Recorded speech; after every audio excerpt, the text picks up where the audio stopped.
नमस्कार दोस्तों, मैं अनिल स्वागत करता हूं आपके अपने YouTube चैनल शिक्षक ज्ञान पर। दोस्तों, जैसे कि आप सबको ज्ञात है, देश भर के सभी राज्यों में निष्ठा प्रशिक्षण चल रहे हैं, जिसमें एक मूल्यांकन आता है प्रशिक्षण के अंत में, जिसमें आपको 70% प्रश्नों के अर्थात 14 प्रश्नों के बिल्कुल सही उत्तर देना अति आवश्यक है। यदि आपने ऐसा नहीं किया तो आपका सर्टिफिकेट आपको जारी नहीं किया जाएगा।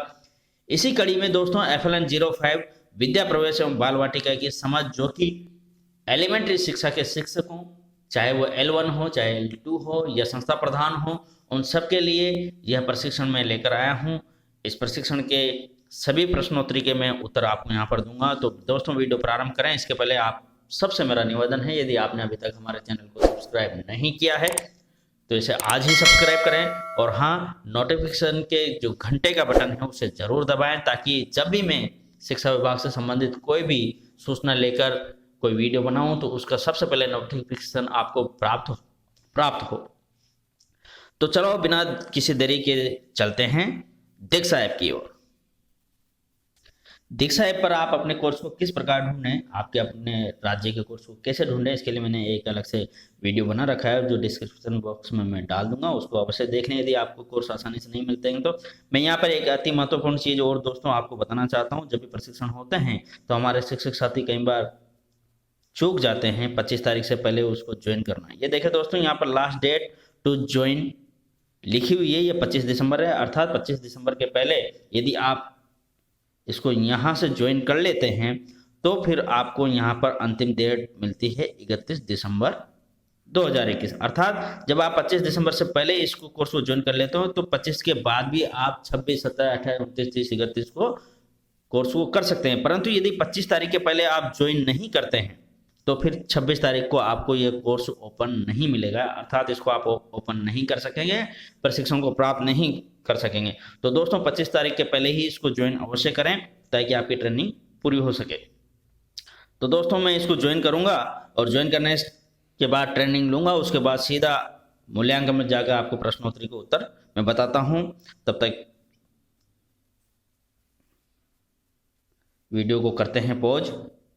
तो दोस्तों ये रहा प्रथम प्रश्न प्रश्नोत्तरी का।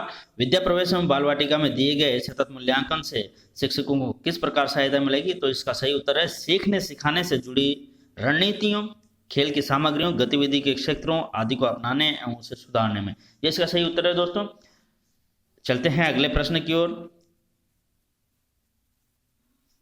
विद्या प्रवेश एवं बाल वाटिका में किस प्रकार की खेल शिक्षण सामग्री का सुझाव दिया गया है?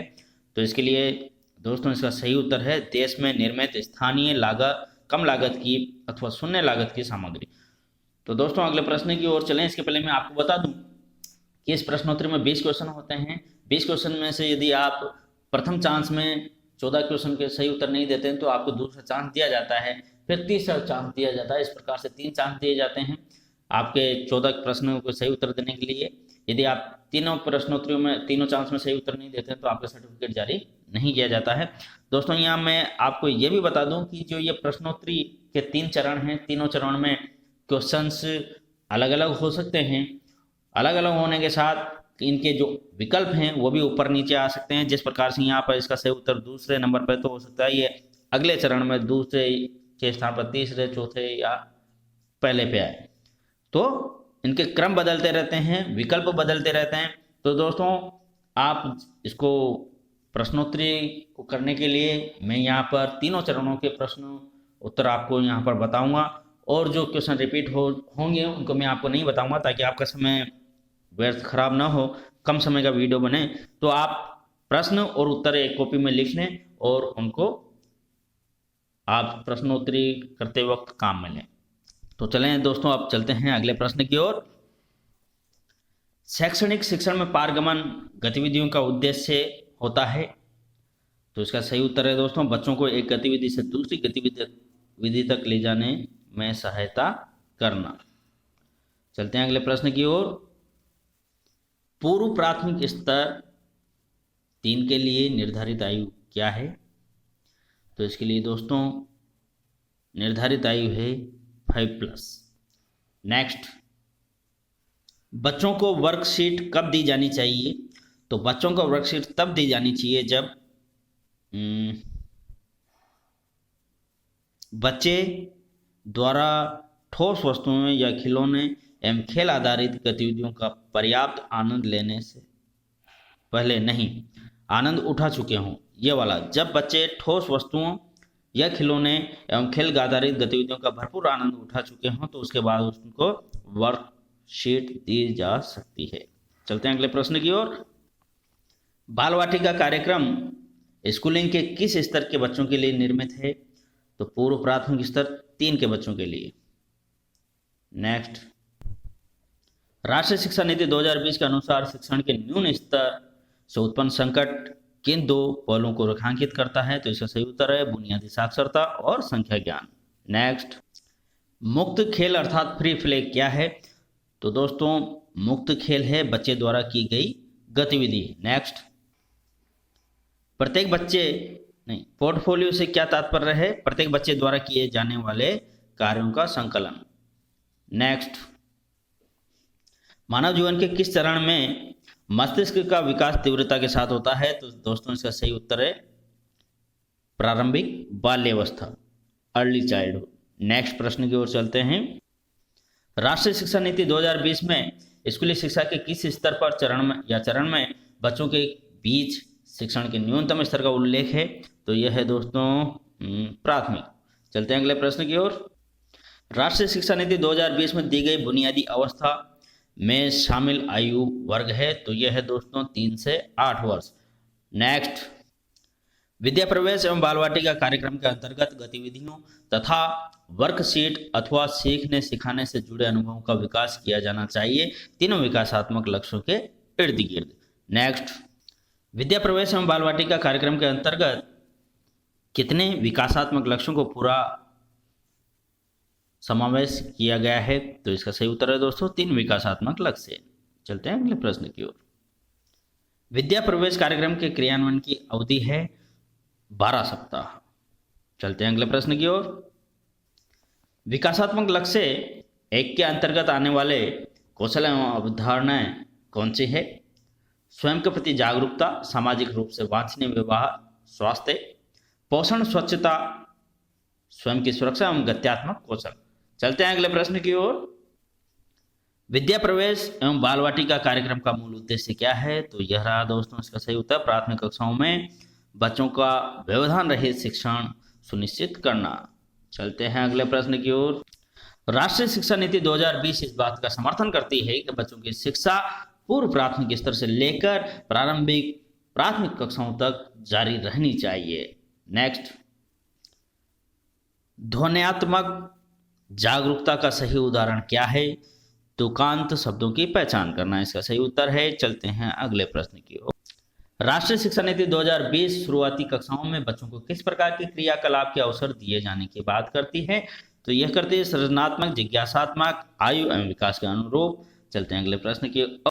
ये देखें दोस्तों हमने 20 में से 20 क्वेश्चन सही किए हैं। अब इसको करते हैं सबमिट और देखते हैं हमारे कितने। ये देखें दोस्तों हमारा स्कोर 20 में से 20 रहा है, 20 में से 20 क्वेश्चन सही रहे हैं।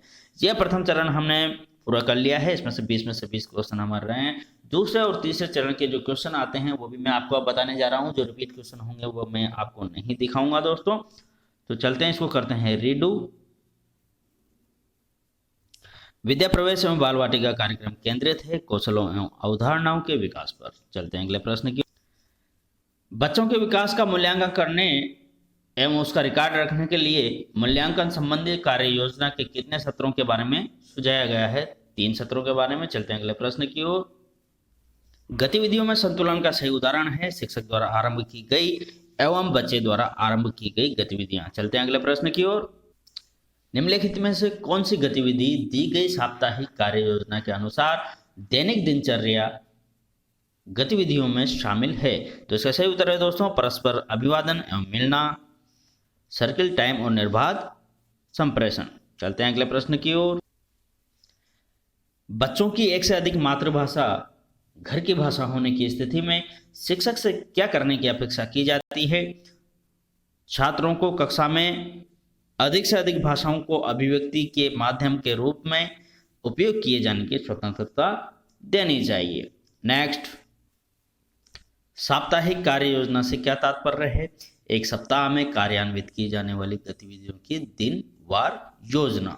नेक्स्ट, FLN मिशन का पूर्ण रूप है निपुण भारत मिशन। नेक्स्ट, कौन सा संगठक भाषा और साक्षरता को उसके पूर्ण रूप में व्यक्त करता है? तो इसका सही उत्तर है मौखिक पढ़ना एवं लिखना। नेक्स्ट, निम्नलिखित में से कौन सा दस्तावेज FLN मिशन का एक भाग है? तो इसका सही उत्तर है विद्या प्रवेश। नेक्स्ट, विद्या प्रवेश कार्यक्रम स्कूलिंग के किस स्तर के बच्चों के लिए तैयार किया गया है? कक्षा 1 पास 9 कक्षा 1 में प्रवेश लेने वाले बच्चों के लिए ये कार्यक्रम तैयार किया गया है। नेक्स्ट, FLN मिशन के दिशा निर्देशों में स्तर 3 के तौर पर उल्लेखित दस्तावेज कौन सा है? तो यह दस्तावेज है बाल वाटिका। नेक्स्ट, ये देखें दोस्तों, जो रिपीट हुए थे क्वेश्चन उनको हमने छोड़ दिया है और फिर से हमने द्वितीय चरण के भी 20 क्वेश्चन पूरे कर लिए हैं। करते हैं सबमिट और देखते हैं यहाँ पर भी हमारे 20 स्कोर प्राप्त हुआ है, हमें 20 में से 20।